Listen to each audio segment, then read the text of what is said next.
গল্পের নাম সত্যবাদী ছোট ছেলেটি। এক ছিল ছোট্ট এক ছেলে, তার নাম ছিল ইয়াসিন।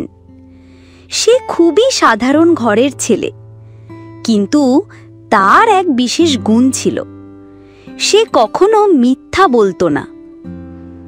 একদিন ইয়াসিনের মা ইয়াসিনকে ডেকে বলল, বাবা ইয়াসিন, তোমাকে এখন তোমার খালামণির বাসায় যেতে হবে।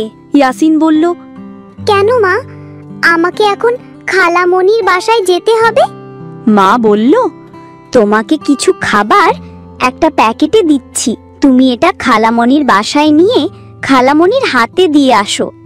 ইয়াসিন বলল, মা, আমি এক্ষুনি দিয়ে আসছি। এই বলে ইয়াসিন খালামণির বাসার দিকে হাঁটতে শুরু করল। তখনকার দিনে রাস্তা ছিল ঝুঁকিপূর্ণ, মাঝে মাঝে ডাকাতরা পথরোধ করত। কিছু দূর আসার পর হঠাৎ কিছু ডাকাত ইয়াসিনকে থামিয়ে বলল, তোর কাছে কি আছে? কিছু লুকিয়ে রাখিস না।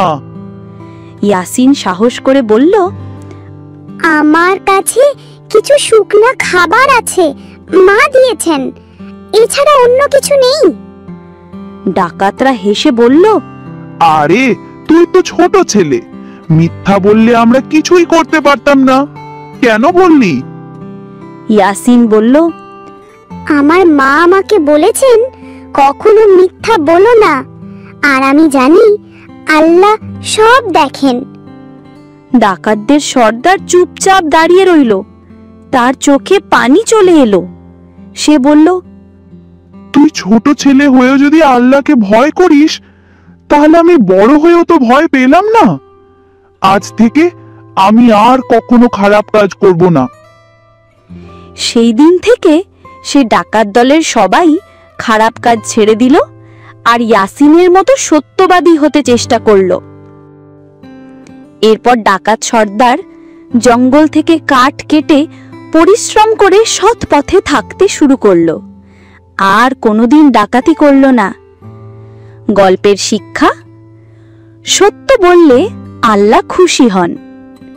সাহস করে ভালো পথে থাকলে অন্যরাও বদলাতে পারে। আল্লাহ সব কিছু দেখেন ও জানেন।